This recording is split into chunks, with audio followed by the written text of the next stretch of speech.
22nd, 2025 Sleep Board meeting. We'll call this meeting to order.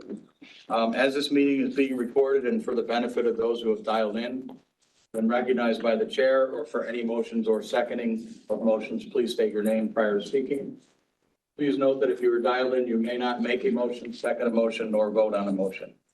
It is highly recommended that this meeting be an in-person meeting whenever possible. Guests or persons having relevant knowledge or information may attend and speak as part of the agenda.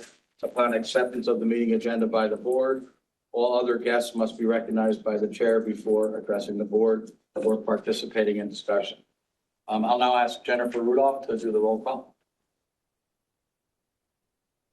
Mark Balistrieri. Here. Amanda Schultz. Here. Tim Morris. Here. Chris O'Connor. Here. Chris McGoldrick. Here. Bob Terry. Martin Kemp Evans in his place today. And Vivens. Thank you. Kevin Fairchild. Here. Ryan Greenberg or Steve DeZura. Brian LaFleur. Here. Kim Beatty. Michael Volk.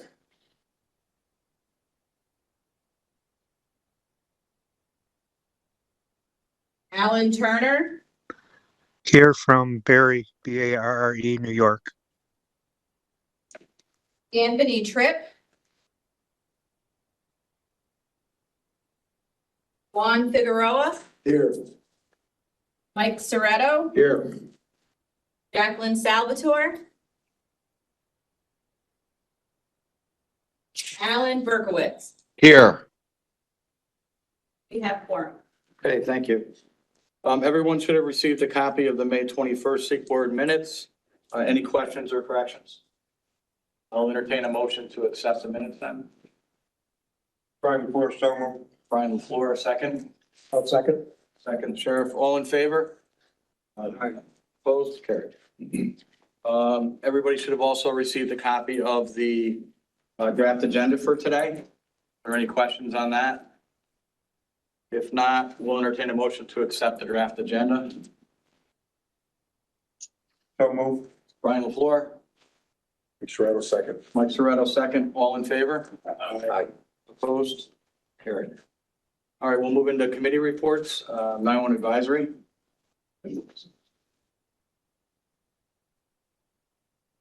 Chris Fish is he on the phone? See him. I can do the advisory. Okay. So with Alan Turner's retirement, we wish him well also in that. The 911 Advisory Committee is now led by Chris Fish out of Monroe County.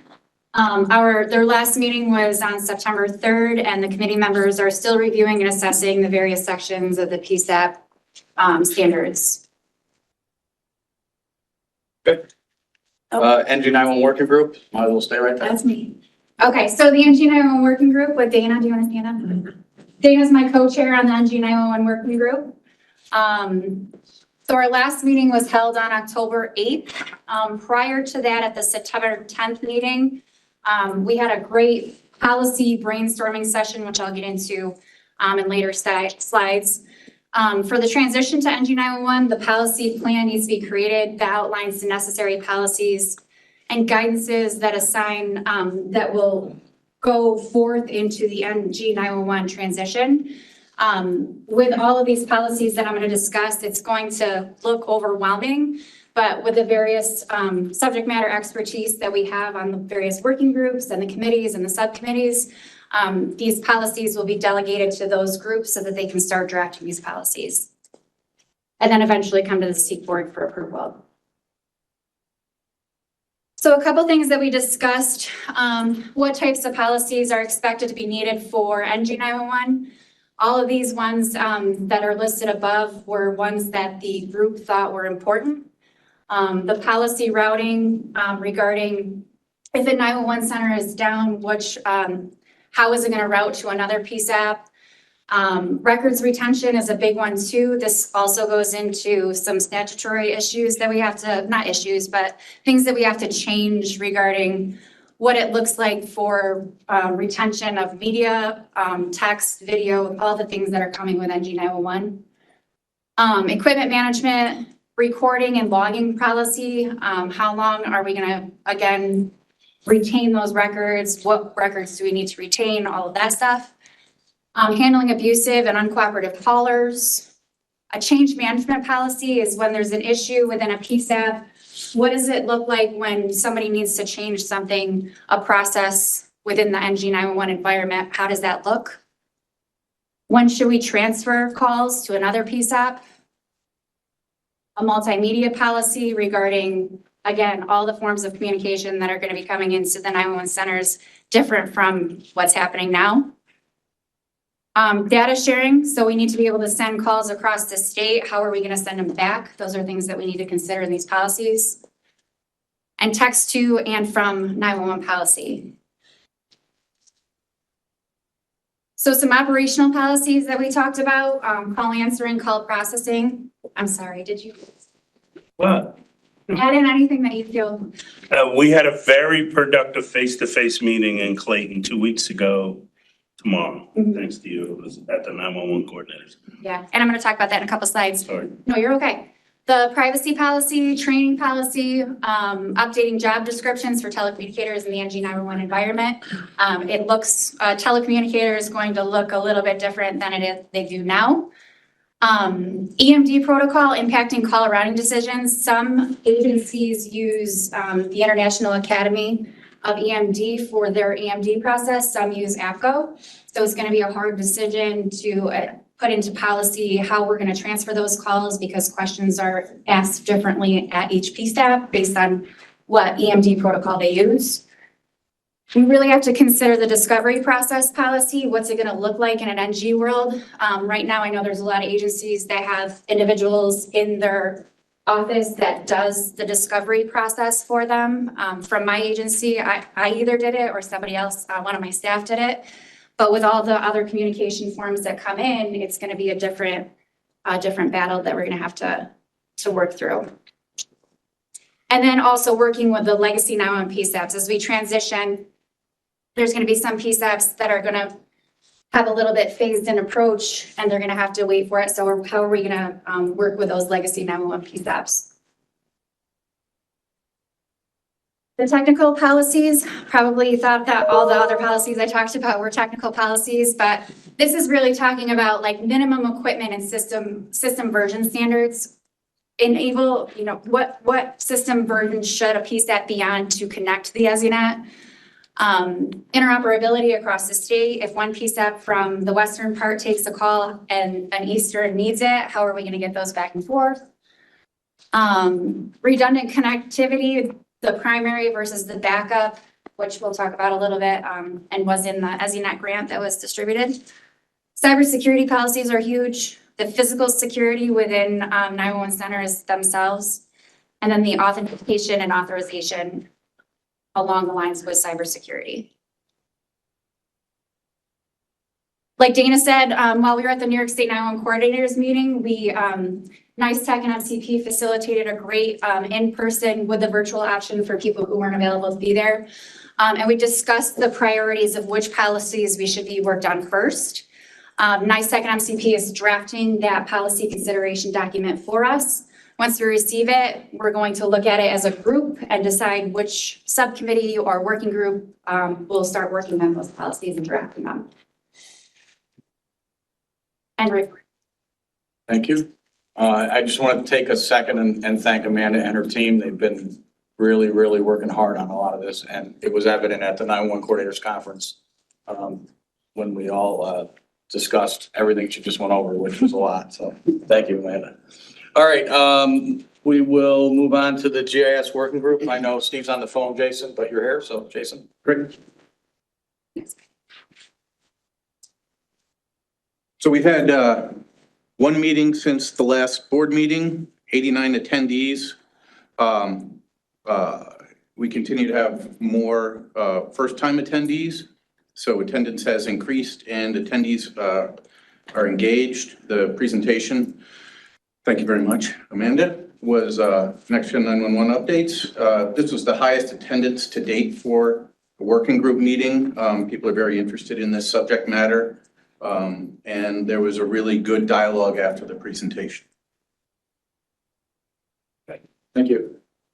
We'll move on to State Agency Communications Committee, Matt Delaney. Morning. We met here last week, October 14th. We finalized our state agency initial on-scene communications plan for agencies to use on the scene of an incident lacking another communication plan that's already been established. We had an agency update roundtable. Agencies mostly just continue to work on projects such as radio replacements and new tower sites, just nothing, mostly routine. And we discussed setting up presentations for 2026 meetings as well.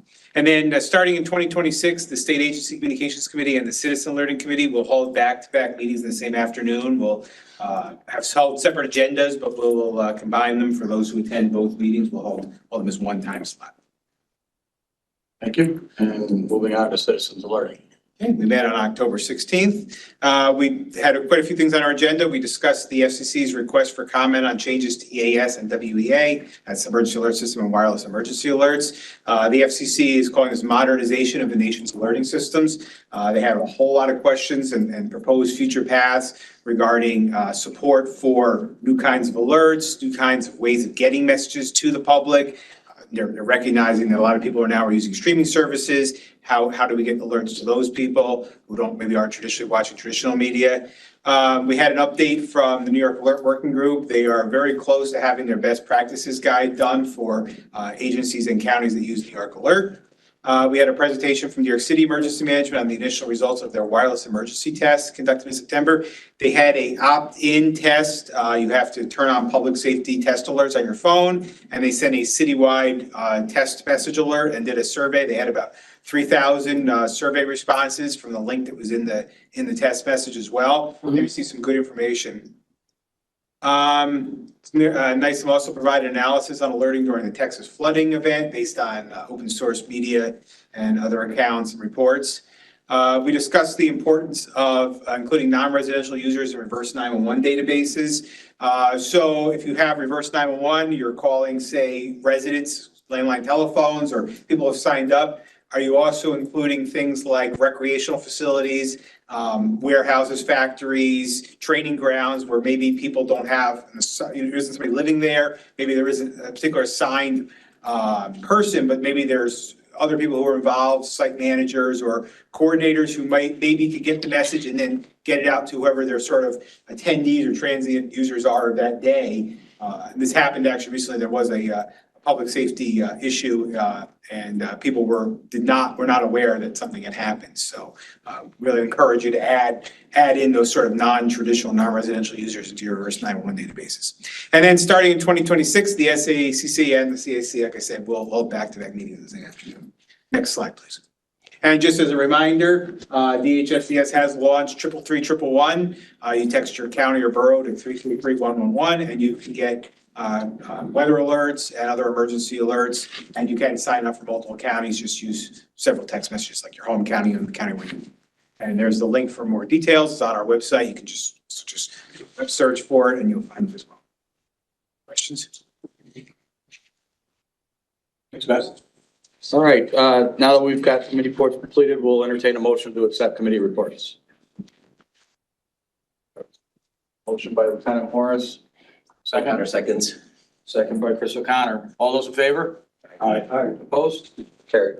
We'll move on to program updates. We'll start with grants. Bill? So as many of you know, the award letters went out for the 85 million for the Next Generation 911 grant. Just recently, the EZNet grant for 40 million. Review of the applications for the targeted grant is underway. We're hoping to wrap that up in the next couple of weeks. The SIG formula and PSAP operations is still in progress. That's all. Thanks, Bill. I think you're going to do the common Yeah. program. Julie unfortunately couldn't make it, but I will work through her county program updates. So the Regional Information Technology Service Unit Leader, the ITSL course that was going to be held in Nassau County has been canceled. The COMEX in Broome County is going to be held on November 5th, 2025. There was an announcement that went out for that. The INTD, the Incident Tactical Dispatcher course in Albany County is November 17th through the 20th. And the COMT course in Suffolk County is going to be November 17th through the 21st. Some courses that have been postponed to 26, the instructor meeting and exercise at the SPTC, the Resilient Incident Communications Manager Training course, the SPTC, Effective Communications During Active Shooter, and the COMEX and the INTD course are postponed to 2026.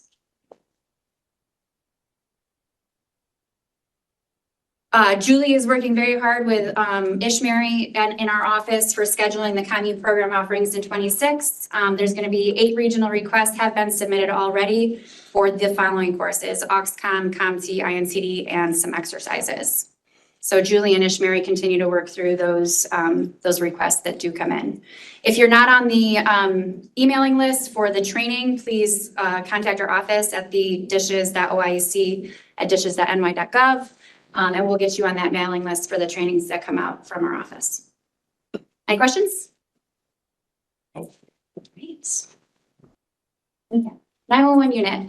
So we have been graciously given some great people that came into our office. Phil McHugh, obviously, I told you last meeting, has been promoted to the project coordinator for 911 administration. Tristan Young, where is he, Tristan? Tristan Young has come to us from the Office of Counterterrorism within Dishes, and he's the project coordinator for the statewide outreach and regional support. And then Tony Goyer has come from New York State ITS Geospatial Services Office. She worked heavily in the SAM program. There's a lot of people out in the counties that know Tony from working in that capacity, and she has come to us as the project coordinator for the 911 technical support. So we're happy to have them on board. So we've been busy with a couple things in the program unit in OIC. The strategic plan and the PSAP preliminary assessment is the 2 things that I'll go over today. So I talked about this last time in August, the strategic plan working group. In the first quarter of 25, NICETEC and MCP facilitated numerous strategic planning working group meetings with OIC and local stakeholders. We reviewed the NG911 readiness assessment that NICETEC and MCP have done, and the stakeholders were familiarized with priorities and initiatives that ultimately led to the formation of the strategic plan. The goal of the strategic plan is to have a collaborative effort from all partners involved to review, assess, and act on the strategic initiatives that are in the plan. So these initiatives obviously provide the clear roadmap and foundation for navigating the transition to NG911. We need to identify the activities needed to accomplish a successful transition. I talked about the policy consideration document a couple of minutes ago. It looks like a huge thing. It is a huge thing, but I think that with all of our stakeholder engagement and the subject matter expertise that we have, we will, we're in a better position to accomplish all these strategic initiatives that are outlined. The strategic plan is a guide for the next 3 to 5 years. I just said that the goal is to achieve the milestones on each initiative. And the strategic plan, obviously, with any plan, needs to be reviewed and updated annually so stakeholders can see all the good work that's been going into it. The ultimate goal is to create and implement a system that satisfies the nationally recognized standards regarding technology and compliance. And it will take years for full implementation to be attained. So the strategic initiatives were grouped into 6 focus areas: governance, planning and policy, communications, technology, GIS, operations, and training. And I'm just going to go over a very high-level overview of each one of those sections. So DISHES has the statutory authority to direct the creation of policies and standards based on the national best practices and standards. Many of us work on these national boards. Tony is part of a couple of NINA's working groups. I'm part of a couple also to help build these national standards. So it's essential to guarantee effective and efficient operations through these documented policies, procedures, and best practices. Get a standardization across the state on what's going to be needed, how effective it's going to be, leading us towards that end goal. The first plan, obviously, like I talked about, was the policy consideration document, creating a plan that outlines the policies needed and then designate the responsible subcommittee or committee or working group to work on those. Some communications initiatives. Obviously, everybody knows that communications is key. Keeping the frequent, transparent communications fosters the trust, strengthens relationships. I think the relationship between us and the stakeholders in the state are very good. We have frequent communication with New York State 911 Coordinators Association, and their buy-in is critical to us so that we can progress forward. The plan helps to ensure the following strategic initiatives are accomplished: regular communications, like I just said, and a structured methodology to keep internal and external stakeholders informed of the progress, challenges, and key developments. So technology initiatives in the strategic plan, obviously the EZNet, the Emergency Services IP Network, the Next Generation Core Services, NGCS, and the CHE call handling equipment are the three vital components for any NG911 system, along with GIS, but I'll get there. EZNets that operate in New York State must support the interoperability and the interconnectivity between, we're all connected. And the EZNet, I think of it as the 90 or the thruway if you're on the eastern side of the state. They pick on me for calling it the 90 from western part of the state. The EZNet is like the 90 to me, right? It's the network, it's what's gonna all connect us. The Next Gen Core Services are the set of services or the functional elements. Those to me are the traffic control devices that are gonna say, okay, you can get off this exit. No, you can't get off this exit, you have to go there. You know, the policy routing function, all of those things. We need to assess a cybersecurity plan that specifies the security policies. Obviously, cybersecurity, this is a network, is going to be high and pivotal in this transition. We need to make sure that all the PSAPs that are going to connect to the EZNet are following the national standards, NIST, and everything that we put forth and able to connect. That also encompasses the network security, data protection, risk management, and incident response. So the GIS initiatives, as I said, GIS is way up there with the EZNet Next Gen Core Services. It's the core of NG911. It's the call routing. It's where the call is going to go. And we need to enable the GIS data sets that drive the analytics to find where the 911 caller is and then where the 911 call needs to go. It needs to go to the appropriate PSAP.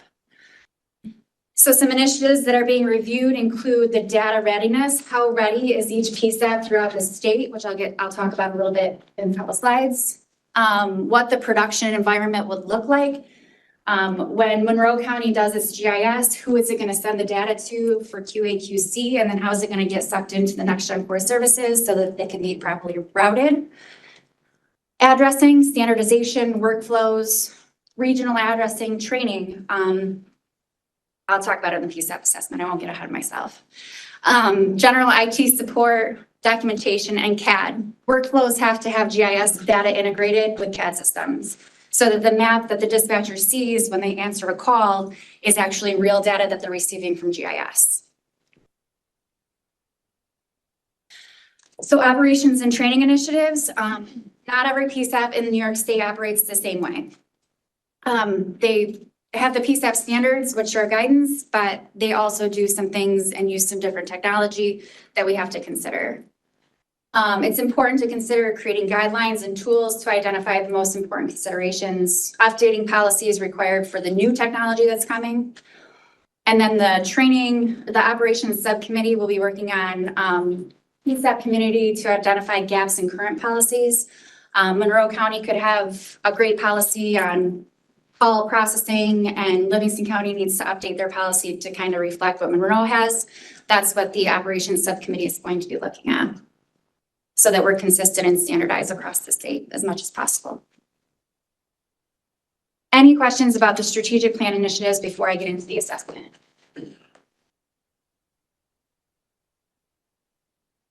Good, okay.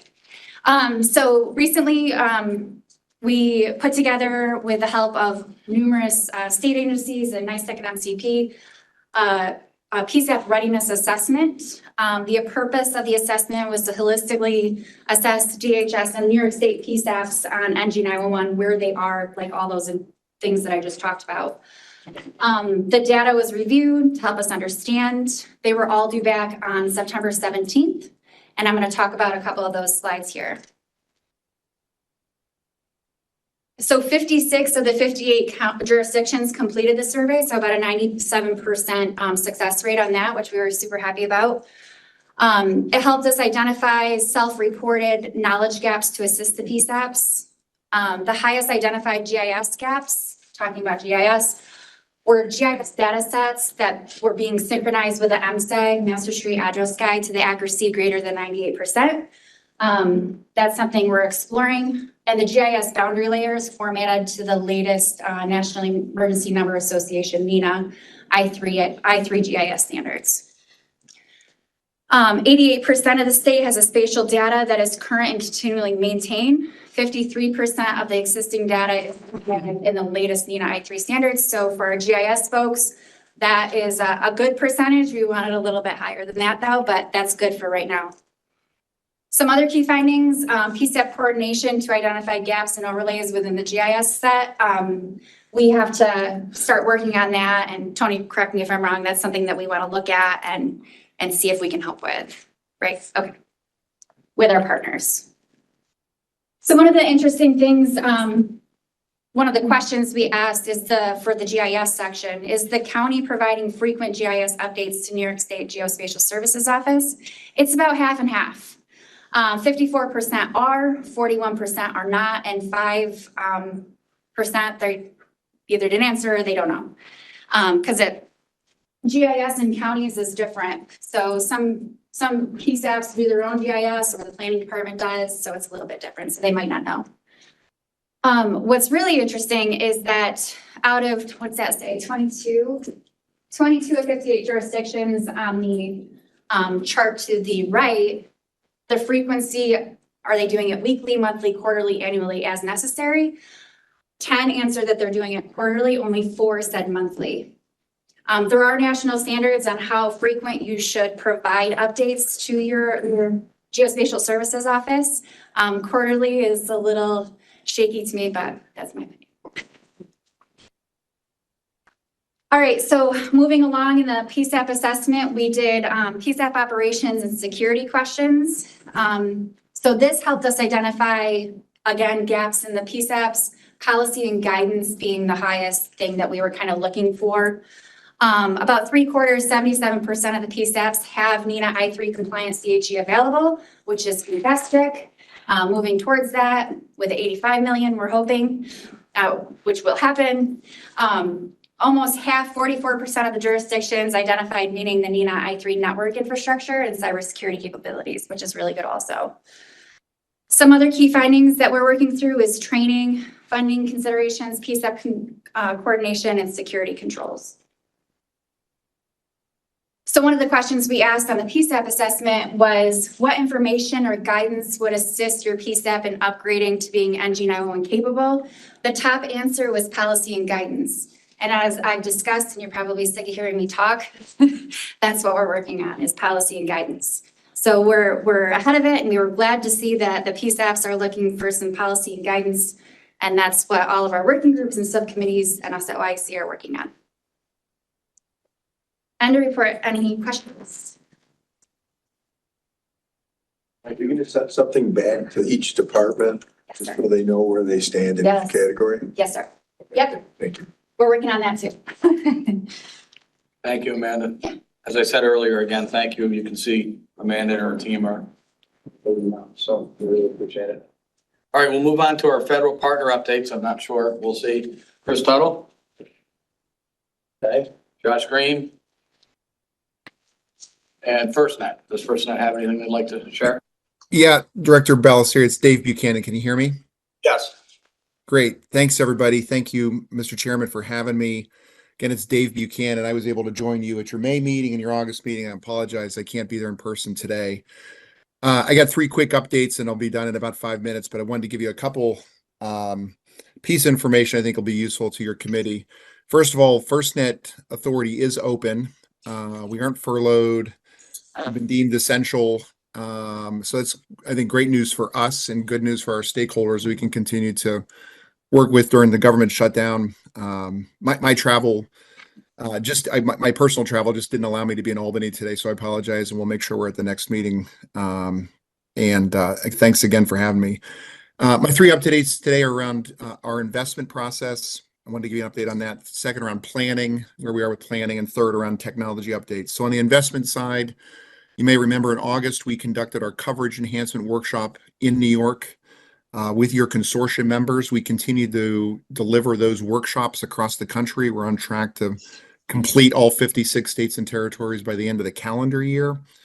We, since the August meeting, are now scheduling and meeting with your consortium members in their regions to go a little bit deeper and to get a more fidelity and discernment on the priorities to ensure that we're going to bring the investment to the highest priority areas in the state of New York. Our hope is that we'll be able to begin putting monies on task order to complete or to initiate and then begin the process of funding those priorities in 2026, calendar year 2026. And the work we're doing with your consortium members is helping us, again, bring more precision to that process and make sure we're starting with the top priorities in the state of New York. On the planning side, the big focus, as you heard us describe in the last two meetings, around the FIFA and FIFA planning. We participated in the October 7th exercise at Liberty State Park. It went very well. Had a lot of good partners on the public safety side and the technology side that we're able to plan with, and we feel like we're in a good spot with respect to New York and New Jersey FIFA activities that are scheduled for next year. The next milestone around that planning is the selection of the countries that will participate in December, and then the assignment of those countries to their home states and their practice areas. There'll be a number of teams assigned to New Jersey and the New York area, and that will help us get a better understanding of what that's going to look like for 2026. Last update around technology. I think everyone knows we have a lab in Boulder. The lab continues to conduct priority and preemption testing for stakeholders in the Boulder lab. We had 7 states represented in the last quarter to demonstrate and test QPP, quality service priority and preemption. We continue to do additional testing on the high-powered user equipment as new industry partners have emerged into that space, as well as the cell booster program, and the lab has been instrumental in ensuring that both those devices perform at a high level for first responders. And last update is just around new information just came out this last week around a new FirstNet push-to-talk product called FirstNet Fusion. It was announced this weekend at the International Association of Chiefs of Police conference in Denver.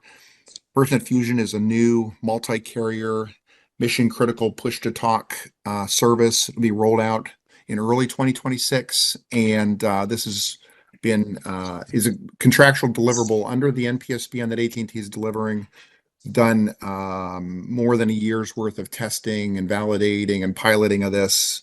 Looking forward to its arrival next year, and we'll have more information to share with the committee. I'm likely at the next meeting about FirstNet Fusion. But Mr. Chairman, that's my update. Happy to take any questions, and thanks for having me today. Any questions for FirstNet? Chairman.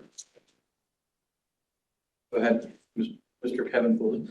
This is Kevin Pooley from Oswego County. We're part of the Central New York Interoperable Communications Consortium that did some of the beta testing for the previous version of the Mission Critical Push-to-Talk. Is there any chance that we could get a look at that, since we broke the last one pretty hardcore on you? Yeah.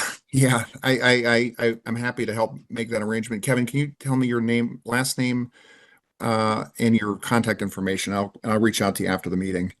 I can. I'll send an email over to you. Okay. What's your last name, Kevin? Just so I can look for it. Pooley, P is Peter, Ooley. All right. Thanks, Kevin. Look for your email. Appreciate it. Any other questions? Thanks, Dave. Thank you. So additional reports, Mr. Beckwith for the C3 chair. Good morning. We had our meeting last night. All the consortiums were present.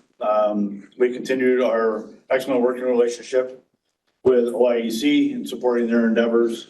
We did have a very good presentation from NISTEC regarding the librarian project. During that discussion, we had a sample dashboard that was brought up so we could actually see this, and we decided that it would be prudent to bring that back to the consortiums. So all the counties can see it, because obviously we're all in different, we have different agreements for sharing information, et cetera. There's a lot of worthiness to this. We feel that that would be an excellent program to bring back to our local consortiums. Like I said, last night, all the consortiums were present. They gave off a list of their projects within their consortiums. There's a lot of stuff that you can imagine that's going on regarding radio projects, next gen, et cetera, et cetera. We did have a discussion last night regarding bylaws and some governance documents that we're going to start working on. Dana, my vice chair, and I will start working on that to start developing it and getting things moving forward. And then we also worked on setting up the dates for 2026, which will precede this meeting nightly. And of course, Amanda has offered to take notes for us as we continue on our. Just temporarily. Temporarily. So you find. Yeah. Thank you. Till Saturday. All right, thank you, Matt. All right, Jay Copstein's not on, right? Jay, are you on? I think we'd hear him if he was on. Okay. All right, that's it for additional reports. We'll move on to old business. Does anyone have any old business? Hearing none, I'll entertain a motion to accept old business. So move. Brian LaFleur, Mike Sardo, second. Mike Sarado, second. All those in favor? Opposed? Carried. New business. So as we discussed at the last meeting and due to the updated wireless GSAP standards, we have received some variances, requests from the counties. These were provided to the board members in advance for review, and any questions should have been directed directly to Assistant Director Schultz, which she received none. So we will move forward on 5 variance requests. So the first one will be a motion to accept the variance request for Dutchess County. Brian LaFleur? Mike Sardo, second. Mike Sarado, second. Any discussion on the motion? All those in favor? Aye. Opposed? Carried. The second one will be for Herkimer County. Entertain a motion to accept that. So move. Lieutenant Morris, second. Second. Second by Sheriff. All those in favor? Aye. Carried. The third one will be for Jefferson County. Motion to accept. Right, second. Sheriff, all those in favor? Opposed? Carried. The next one will be Rockland County. Any discussion?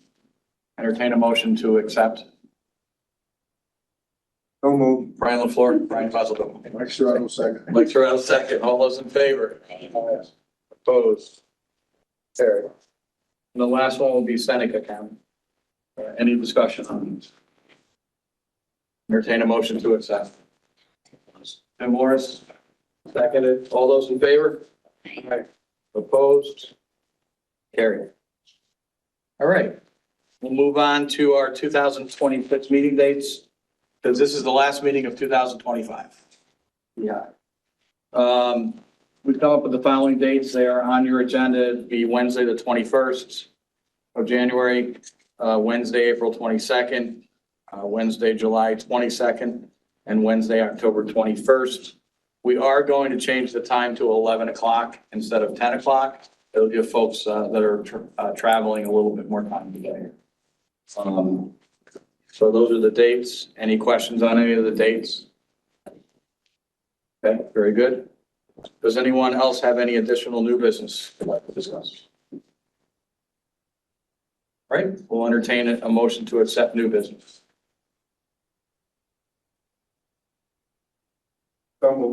Brian LaFleur, Mike Serrano, Mike Serrato. All those in favor? Opposed? Carried. Anything further go to the order? All right, everybody have a safe and happy holiday season. Can't believe we're saying that already. And we'll see everybody next year. I'll entertain a motion to adjourn. So moved, Brian LaFleur. Tim Morris. Tim Morris seconded. All those in favor? All right, thanks, everybody. Good thing you're up here. I know, Mike. Yeah.